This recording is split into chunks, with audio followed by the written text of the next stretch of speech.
ಇಂದು ಗುಂಡ್ಲುಪೇಟೆ ಪಟ್ಟಣದ 6 ಮತ್ತು 7ನೇ ವಾರ್ಡಿನ ಮಧ್ಯೆ ಇರುವಂತಹ ಅಮರ್ಜನ್ ರಸ್ತೆ ಇಂದು ಸಾರ್ವಜನಿಕರ ತಾಳ್ಮೆಯನ್ನು ಪರೀಕ್ಷಿಸುವಂತಾಗಿದೆ. ಈ ರಸ್ತೆ ಇವಾಗ ಸಂಪೂರ್ಣ ಹದಗೆಟ್ಟ ಸ್ಥಿತಿಯಲ್ಲಿದೆ. ಕಲ್ಲು ಮಣ್ಣು ಗುಂಡಿಗಳಿಂದ ತುಂಬಿ ಜೀವಹಾನಿಗೆ ಆಹ್ವಾನ ನೀಡುವಂತಾಗಿದೆ. ದಿನವೂ ಈ ರಸ್ತೆಯ ಮಾರ್ಗದಲ್ಲಿ ಸಂಚರಿಸುವ ವಿದ್ಯಾರ್ಥಿಗಳು, ವಯೋವೃದ್ಧರು ಹಾಗೂ ಬೈಕ್ ಸವಾರರು, ಅಂಗಡಿಯಲ್ಲಿರುವಂತಹ ವ್ಯಾಪಾರಸ್ಥರರು ಮಣ್ಣಿನ ಧೂಳಿನಿಂದ ಮತ್ತು ರಸ್ತೆಯ ಒಂದು ಇನ್ನೂ ಆಗಿಲ್ಲ ಅಂತಕ್ಕಂಥ ಒಂದು ಅಸಮಾಧಾನವನ್ನು ಹೊರಹಾಕ್ತಾ ಇದ್ದಾರೆ. ಸ್ನೇಹಿತರೆ, ಧೂಳಿನಿಂದ ಉಸಿರಾಟದ ಸಮಸ್ಯೆ ಉಂಟಾಗ್ತಾ ಇದೆ. ಮಳೆ ಬಂದಾಗ ಮಣ್ಣು ಪ್ಲಾಸ್ಟಿಕ್ ರಸ್ತೆಯಲ್ಲಿ ತೇಲುವಂತಾಗಿದೆ. ಹೀಗೆ ಜನರು ತುಂಬ ಕಷ್ಟಗಳನ್ನು ಪಡುವಂತಾಗಿದೆ. ಸ್ನೇಹಿತರೆ, ಈ ವಾರ್ಡಿನಿಂದ ಗೆದ್ದಿರುವಂತಹ ಪುರಸಭೆಯ ಸದಸ್ಯರು ಕೂಡ ಈ ಒಂದು ಹವಾಮಾನ ನೋಡಿ ಡಾಂಬರೀಕರಣ ಮಾಡಿಸುತ್ತೇವೆ ಎಂದು 6 ತಿಂಗಳಿಂದಲೂ ಕೂಡ ಒಂದು ಬೇಜವಾಬ್ದಾರಿ ಉತ್ತರವನ್ನು ನೀಡ್ತಾ ಇದ್ದಾರೆ. ಸ್ನೇಹಿತರೆ, ಜನರು ಪ್ರತಿ ಬಾರಿ ಕೇಳಿದರೂ ಕೂಡ ಕಿವಿಗೊಡ್ತಾ ಇಲ್ಲ. ಜನರ ಹಣದಿಂದ ನಿರ್ಮಾಣವಾಗುವಂತಹ ರಸ್ತೆಗಳನ್ನು ಜನರ ಕಣ್ಣೆದುರೇ ಜನ ಕಷ್ಟ ಅನುಭವಿಸುವುದನ್ನು ಪುರಸಭೆಯ ಅವರು ನಿರ್ಲಕ್ಷ್ಯತೆಯನ್ನು, ಪರಾಕಾಷ್ಠತೆಯನ್ನು ಒಂದು ಬಿಂಬಿಸ್ತಾ ಇದ್ದಾರೆ ಅಂತ ಸಾರ್ವಜನಿಕರು ತೀವ್ರವಾಗಿ ಅಸಮಾಧಾನವನ್ನು ವ್ಯಕ್ತಪಡಿಸ್ತಾ ಇದ್ದಾರೆ. ಸ್ನೇಹಿತರೆ, ಈ ರಸ್ತೆ ಇನ್ನೂ ಕಾಮಗಾರಿಯನ್ನು ಇನ್ನೂ ಕೂಡ ವಿಳಂಬ ಮಾಡ್ತಾ ಇದ್ದರೆ ತಕ್ಷಣ ರಸ್ತೆ ಸರಿಪಡಿಸಬೇಕು. ಇಲ್ಲವಾದಲ್ಲಿ ಸಾರ್ವಜನಿಕರ ಪರವಾಗಿ ಉಗ್ರವಾದಂತಹ ಹೋರಾಟವನ್ನು ಮಾಡ್ತೇವೆ ಎಂದು SDPI ತಾಲೂಕು ಅಧ್ಯಕ್ಷರಾದ ತೌಸೀಫ್ ರವರು ಗರ್ಜಿಸಿದ್ದಾರೆ. ಹಾಗೂ ಜಾಮಿಯಾ ಮಸೀದಿ ವೈಸ್ ಪ್ರೆಸಿಡೆಂಟ್ ಆಗಿರ್ತಕ್ಕಂತಹ ಸೈಯದ್ ಅಕ್ರಮ್ ಪಾಷಾರವರು ಕೂಡ ಎಚ್ಚರಿಕೆಯನ್ನು ನೀಡಿದ್ದಾರೆ. ಜನರ ಸಹನೆಗೆ ಮಿತಿ ಇದೆ. ಇನ್ನು ಪುರಸಭೆಯ ಸದಸ್ಯರು ಕಿವಿಗೊಡದಿದ್ದರೆ ಗುಂಡ್ಲುಪೇಟೆಯ ಅಮರ್ಜನ್ ರಸ್ತೆಯ ಧೂಳಿನಂತೆ ಜನರ ಕೋಪವು ಚಿಮ್ಮಿ ಸಿಡಿಯಲಿದೆ. ಸ್ನೇಹಿತರೆ, ನಮ್ಮ ಹೆಸರು ವಸೀಂ ಸರ್. ಈಗ ನೋಡಿ, ಒಂದು 5-6 ತಿಂಗಳಿಂದ ಅಮರ್ಜನ್ ರಸ್ತೆ ಮತ್ತು 6 ಮತ್ತು 7 ಒಂದು ವಾರ್ಡ್ಗೆ ಹೊಂದಿಕೊಂಡಿರತಕ್ಕಂತಹ ಈ ಒಂದು ಅಮರ್ಜನ್ ರಸ್ತೆಯಲ್ಲಿ ರಸ್ತೆಗಳ ಒಂದು ಕಾಮಗಾರಿ ಸರಿಯಾಗಿ ನಡೆದಿಲ್ಲ. ಒಂದು 5 ತಿಂಗಳಿಂದ ಏನ್ ಹೇಳಕ್ಕೆ ಇಷ್ಟಪಡ್ತೀರಿ ಸರ್? ಇದು ರೋಡ್ ಕಿತ್ತಾಗಿ ಒಂದು 6-7 ತಿಂಗಳು ಆಯಿತು. ಏನು ರೆಡಿ ಮಾಡಿಲ್ಲ. ಧೂಳು ತುಂಬ ಜಾಸ್ತಿ ಇದೆ. ಮಕ್ಕಳೆಲ್ಲ ಓಡಾಡಕ್ಕೆ ಐತಿಲ್ಲ. ಇಲ್ಲಿ ಗಾಡಿಗಳೆಲ್ಲ ಸ್ಕಿಡ್ಡಾಗಿ ಬೀಳ್ತಾ ಇದೆ. ಮಳೆ ಬಂದರೆ ತುಂಬ ದಿನದಿಂದ ಪೆಂಡಿಂಗ್ ಬಿದ್ದಿದೆ, ಕೆಲಸ ಮಾಡ್ತಿಲ್ಲ. ನಾವು ಹೋಗಿ ಅರ್ಜಿ ಕೊಟ್ಟಿದ್ದೀವಿ ಪುರಸಭೆಯಲ್ಲಿ, ಚೀಫ್ ಆಫೀಸರ್ಗೆ ಹೇಳಿದ್ದೀವಿ. ಆದರೂ ಬಂದು ಇಲ್ಲಿ ಏನೋ ಕೆಲಸ ನಡೆದಿಲ್ಲ, ಮಾಡಿಲ್ಲ. ಇಲ್ಲ ಅವರು ಇವರು ಏನು ಅಂತ ಅವ್ರ ಹೆಸರು ಇಲ್ಲ, ಆ ಕಡೆ ಮಧು ಅನ್ನೋರು ಅವರೇ ಅಧ್ಯಕ್ಷರು ಆಗಿದ್ರು ಅವ್ರು ಆಡೇ ಸರಿಪಡಿಸ್ಲಿಲ್ಲ ಅವರು. ಇನ್ನೇನು ಹೇಳವ. ಹೋಗಿದ್ದೀವಿ, 1-2 ಸತಿ ಹೋಗಿದ್ದೀವಿ, ತಿಳಿಸಿದ್ದೀವಿ, ಅರ್ಜಿ ಕೊಟ್ಟಿದ್ದೀವಿ. ಅದು ಅರ್ಜಿನೂ ಇದೆ ನಮ್ಮ ಹತ್ರ. ಅದೇ ಕೇಳಬೇಕು ಅವ್ರನ್ನ ನಿಮ್ಮ ಮುಖಾಂತರ. ಅದೇ ಇದು ಕಿತ್ತಿಸ್ಬಿಟ್ಟು ಸುಮಾರು ದಿನ ಆಗಿದೆ. ಏನು ಕೆಲಸ ಮುಂದುವರ್ಸನೆ ನಡೀತಿಲ್ಲ. ಮೂಲಿನ ಕೆಲಸ ಮಾಡ್ತಾ ಇಲ್ಲ. ಈಗ ಧೂಳಾಗಿ ನಮ್ಮ ಅಂಗಡಿಗೆಲ್ಲ ಕೂರಕ್ಕಾಯ್ತಲ್ಲ. ಈಗ ರೋಡ್ ಕೆಲಸ ಮಾಡಿಲ್ಲ, ನೀರಾದ್ರೂ ಡೈಲಿ ಆಗಿದ್ದಾರೆ ಸಾಕಂತ ಹೇಳ್ತಿದ್ದೀನಿ. ಈಗ ಇಷ್ಟು ದಿನದಿಂದ ನಾವು ಕೇಳಿ ಎಲ್ಲವ್ರಿಗೆ ಹೇಳಿ ಸೋಮವಾರ ಬರ್ತದೆ, ಈ ವಾರ ಆಯ್ತು ಆ ವಾರ ಆಯ್ತು ಅಂದರೆ ಇಷ್ಟು ದಿನ ಆಗಿಲ್ಲ ಕೆಲಸನೂ.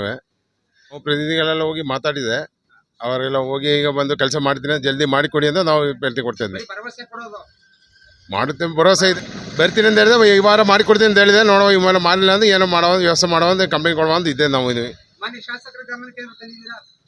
ಹೌದು, ಭಾರಿ ಹಿಂಸೆ, ಧೂಳಿಂದ ಎಲ್ಲ ಭಾರಿ ಹಿಂಸೆ ಆಯ್ತದೆ. ಧೂಳು, ನೀರು ಇಲ್ಲ, ಏನೂ ಇಲ್ಲ. ಹೌದು, ಒಂದು 4-5 ತಿಂಗಳಿಂದ ರೋಡ್ ಹೊಡೆದಿರೋದು. ಇದು ಇನ್ನೂ ರೆಡಿ ಮಾಡಿಕೊಟ್ಟಿಲ್ಲ ನಮಗೆ. ಇಲ್ಲಿ ಮಕ್ಕಳು ಮರಿ ತಿರುಗಾಡೋದು ಎಲ್ಲ ಫುಲ್ ಧೂಳು ಶುರು ಆಗಿಬಿಟ್ಟಿದೆ. ಇಲ್ಲಿ ಕೂತ್ಕೊಳ್ಳೋಕ್ಕಾಗ್ತಾ ಇಲ್ಲ, ಏನಿಲ್ಲ. ಸ್ವಲ್ಪ ದಯವಿಟ್ಟು ನಮಗೆ ಜಲ್ದಿ ಇದು ರೋಡ್ ರೆಡಿ ಮಾಡಿಸಿ ಕೊಡಿ ಅಂತ ಹೇಳ್ಕೊತಾ ಇದ್ದೀನಿ ಸರ್. ಮೊದಲನೇದಾಗಿ ಈ ಅಮೀರ್ ಜಾನ್ ರಸ್ತೆ 6 ಮತ್ತು 7ನೇ ವಾರ್ಡ್ಗೆ ಸೇರಿದಂತಹ ಒಂದು ರಸ್ತೆಯಾಗಿದೆ. ಈ ರಸ್ತೆಗೆ 2 ಪುರಸಭಾ ಸದಸ್ಯರುಗಳಿದ್ದಾರೆ. ಈ ರಸ್ತೆಗೆ ಚರಂಡಿ ಕಾಮಗಾರಿಕೆ ಆಗಲಿ, ರಸ್ತೆ ರೋಡ್ ಕಾಮಗಾರಿಕೆ ಆಗಲಿ ಮಾಡಿ 14 ವರ್ಷದ ಹಿಂದೆ ಮಾಡಿದ್ದು.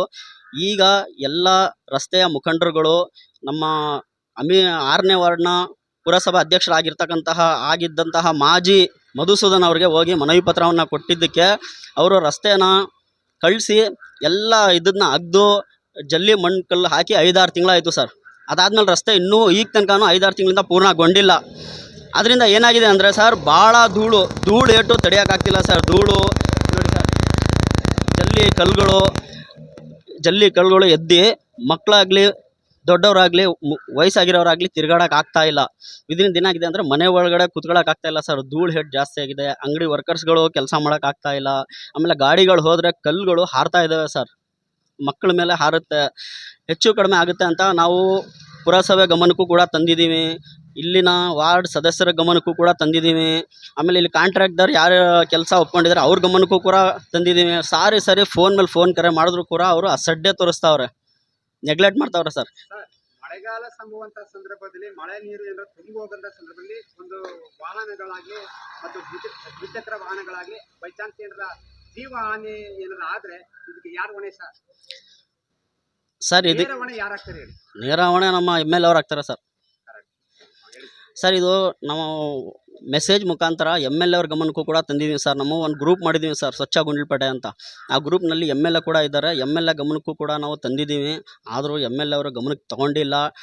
ನಾವು ಹೆಚ್ಚಾಗಿ ಹೇಳಬೇಕು ಅಂದರೆ ಗುಂಡ್ಲುಪೇಟೆಯಲ್ಲಿ MLA ಅವರು ಕಾಂಗ್ರೆಸ್ನವರಾಗಿದ್ದಾರೆ, ಈ ವಾರ್ಡ್ ಕೌನ್ಸಿಲರ್ಗಳು ಕೂಡ ಕಾಂಗ್ರೆಸ್ನವರಾಗಿದ್ದಾರೆ. ಆ ರೂಲಿಂಗ್ನಲ್ಲಿ ಇದ್ದೂ ಕೂಡ ಈ ಕಾಮಗಾರಿಕೆ ಆಗ್ತಿಲ್ಲ ಅಂದರೆ ವಿರೋಧ ಪಕ್ಷದಲ್ಲಿ ಇರೋರ ಕತೆ ಏನು ಅಂತ ನಮಗೆ ಅನ್ನಿಸ್ತಾ ಇದೆ ಸರ್. ಸರ್ ಇಷ್ಟೆಲ್ಲ ನಾವು ನೋಡ್ತಾ ಇರೋದ್ರಿಂದ ನಮ್ಮದೊಂದು ಮನವಿ ಏನು ಅಂತಂದರೆ, ನಮ್ಮ ಗುಂಡ್ಲುಪೇಟೆಯ ಶಾಸಕರಾದ ಗಣೇಶ್ ಪ್ರಸಾದ್ ಅವರಿಗೆ ಹಾಗೂ ಈ ವಾರ್ಡ್ನ ಪುರಸಭಾ ಸದಸ್ಯರಾದಂತಹ ಮಧುಸೂದನ್ ಅವ್ರಿಗೆ ನಾವು ಮನವಿ ಏನು ಕೇಳ್ಕೊತಾ ಇದ್ದೀವಿ ಅಂತಂದರೆ, ನಮಗೆ ಆದಷ್ಟು ಬೇಗ ಈ ವಾರ್ಡ್ಗೆ ಬರಲಿ, ಅವರು ಬಂದು ಒಂದು ವಿಸಿಟ್ ಹಾಕಲಿ, ಇಲ್ಲಿ ಇದು ಜನಗಳ ಕಷ್ಟ ಏನು ಅಂತ ಅವ್ರು ವಿಚಾರಿಸಲಿ. ಬರದೆ ಅಲ್ಲೇ ಕೂತ್ಕೊಂಡ್ರೆ ಏನೂ ಗೊತ್ತಾಗಲ್ಲ. ಬಂದವರು ವಿಚಾರಿಸಿ ಇಲ್ಲಿ ಆದಷ್ಟು ಬೇಗ ನಮ್ಮ ಈ ರಸ್ತೆ ಕಾಮಗಾರಿಗೆ ಏನಿದೆ ಅದನ್ನ ಪೂರ್ಣಗೊಳಿಸ್ಕೊಡ್ಬೇಕಾಗ ನಮ್ಮ ವಿನಂತಿ ಸರ್.